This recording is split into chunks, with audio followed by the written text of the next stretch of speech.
नमस्कार, सत्यहिंदी.com में आपका स्वागत है। एक नजर अब तक की सुर्खियों पर। अब पंजाब प्रदेश कांग्रेस के पूर्व अध्यक्ष सुनील जाखड़ ने आज चन्नी पर ट्वीट कर हमला बोला है। जाखड़ ने ट्वीट कर नतीजे आने के 5 दिनों बाद पंजाब में कांग्रेस वाला कमान द्वारा चरणजीत सिंह चन्नी को मुख्यमंत्री पद का उम्मीदवार घोषित करने के पार्टी के फैसले की निंदा की। कांग्रेस वाला कमान के फैसले का मजाक उड़ाते हुए जाखड़ ने 2 खबरों के स्क्रीनशॉट साझा किए, जिनमें से एक में चन्नी के भतीजे के यहाँ ईडी की छापेमारी को लेकर और दूसरे में चन्नी को एक एसेट यानी संपत्ति बताया गया था, उसको लेकर। इसी की मजाक बनाते हुए जाखड़ ने कहा, एक संपत्ति? क्या आप मजाक कर रहे हैं? भगवान का शुक्र है कि चन्नी को CWC में PBI महिला द्वारा राष्ट्रीय खजाना घोषित नहीं किया गया, जिन्होंने उन्हें पहले स्थान पर CM के रूप में प्रस्तावित किया था। जाखड़ ने लिखा, उनके लिए वो एक संपत्ति हो सकते हैं, लेकिन पार्टी पर वो सिर्फ बोझ रहे हैं। शीर्ष नेतृत्व ने नहीं, बल्कि चन्नी के अपने लालच ने उन्हें और पार्टी को नीचे गिरा दिया। उत्तर प्रदेश के पूर्व मंत्री और चुनाव से पहले बीजेपी से समाजवादी पार्टी में आने वाले स्वामी प्रसाद मौर्य ने अब EVM के बहाने बीजेपी पर हमला बोला। मौर्य ने ट्वीट कर कहा है कि समाजवादी पार्टी बैलेट पेपर की वोटिंग में 304 सीटों पर जीती है, जबकि भाजपा मात्र 99 पर। लेकिन EVM की गिनती में भाजपा चुनाव जीती, इसका मतलब है कोई ना कोई बड़ा खेल हुआ है। बता दें, यूपी विधानसभा चुनाव से पहले स्वामी प्रसाद मौर्य बड़े बड़े दावों के साथ सपा में आए थे, लेकिन वो अपनी खुद की सीट से फाजिलनगर से हार गए हैं। कश्मीरी पंडितों के विस्थापन पर बनी फिल्म कश्मीर फाइल्स को लेकर विवाद बढ़ रहा है। केरल कांग्रेस के ट्विटर हैंडल से इसको लेकर ट्वीट किए गए, जिसको लेकर बीजेपी सांसद KJ एल्फोंस ने पलटवार किया है। उन्होंने समाचार एजेंसी NI से बात करते हुए कहा कि कांग्रेस इतिहास को नहीं समझती है, उनके पास इसका टूटा फूटा संस्करण है।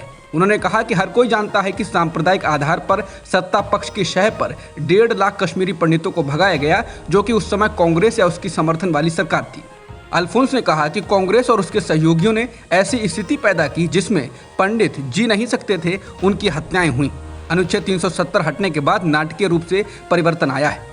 बता दें, केरल कांग्रेस ने ट्वीट कर कहा था, कश्मीरी पंडितों के मुद्दे पर तथ्य, सामूहिक रूप से पंडितों ने गवर्नर जगमोहन के निर्देश पर घाटी को छोड़ा, जो कि RSS के आदमी थे, और ये पलायन बीजेपी समर्थित VP सिंह सरकार के समय में शुरू हुआ था। इसके अलावा भी कई ट्वीट किए हैं। अब भारत में 16 मार्च से 12 से 14 साल के बच्चों को भी कोरोना का टीका लगाने की मुहिम शुरू होगी। इसके अलावा 60 साल से अधिक आयु के सभी लोगों को भी प्रिकॉशन डोज लगाई जाएगी। केंद्रीय स्वास्थ्य मंत्री मनसुख मांडविया ने ट्वीट कर ये जानकारी दी है। स्वास्थ्य मंत्री ने ट्वीट कर कहा कि बच्चे सुरक्षित तो देश सुरक्षित। मुझे बताते हुए खुशी है कि 16 मार्च से 12 से 13 व 13 से 14 आयु वर्ग के बच्चों का कोविड टीकाकरण शुरू हो रहा है। साथ ही 60+ आयु के सभी लोग भी अब प्रिकॉशन डोज लगवा पाएंगे। मेरा बच्चों के परिजनों व 60+ आयु वर्ग के लोगों से आग्रह है कि वैक्सीन जरूर लगवाएं। फरवरी महीने में थोक महंगाई दर यानी होलसेल प्राइस इंडेक्स बढ़कर 13.11% पर पहुंच गया है, जो जनवरी महीने में ये 12.96, जबकि पिछले साल इसी महीने में थोक महंगाई दर महज 4.83% थी। बता दें, फरवरी 2022 लगातार 11वां महीना है जब थोक महंगाई दर डबल डिजिट में है। वहीं सरकार की ओर से जारी प्रेस विज्ञप्ति में कहा गया है कि फरवरी 2022 में मुद्रास्फीति की उच्च दर मुख्य रूप से mineral oils, basic metals, chemicals, chemical products, crude petroleum and natural gas, food articles और नॉन फूड आर्टिकल जैसी चीज़ों की कीमतें बढ़ने के कारण है। दिल्ली दंगों के मामले में आपराधिक साजिश रचने के आरोपों में जेल में बंद उमर खालिद की जमानत याचिका पर अब फैसला 21 मार्च को होगा। सोमवार को दिल्ली की कड़कड़डूमा कोर्ट ने जमानत याचिका पर सुनवाई को 21 मार्च तक के लिए स्थगित कर दिया। बता दें, कड़कड़डूमा कोर्ट में बहस के दौरान उमर खालिद की ओर से कहा गया है कि उनके खिलाफ अभियोजन पक्ष के पास सबूतों की कमी है। युद्ध के बीच यूक्रेन और रूस लगातार वार्ता भी कर रहे हैं। इसी क्रम में दोनों देशों के बीच आज भी बातचीत चल रही है।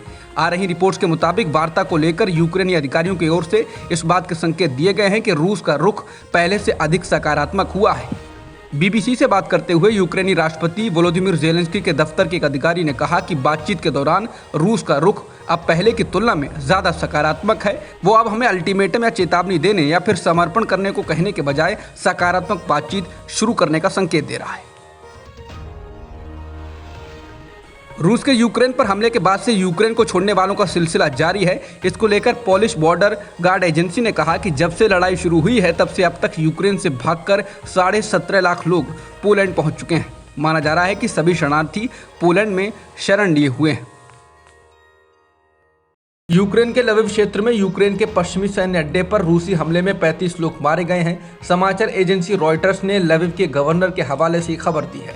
यूक्रेन के पश्चिमी सैन्य अड्डे पर हमला तब हुआ जब एक वरिष्ठ रूसी राजनयिक ने चेताया था कि मॉस्को ने यूक्रेन को मिलने वाले सैन्य उपकरणों के विदेशी शिपमेंट को वैध लक्ष्य माना है। रूस का यह हमला उस क्षेत्र में हुआ है जो पोलैंड की सीमा से लगता हुआ है। इस तरह इस हमले ने युद्ध को पोलैंड के साथ लगती सीमा के करीब ला दिया है। लविव क्षेत्र के गवर्नर मैक्सिम कोजिस्की ने कहा कि रूसी सेना ने यवोरिव सैन्य रेंज में 30 से अधिक क्रूज मिसाइलें दागी हैं। यवोरिव लविव शहर के उत्तर पश्चिम में 30 किलोमीटर दूर और पोलैंड के साथ यूक्रेन की सीमा से 35 किलोमीटर दूर है।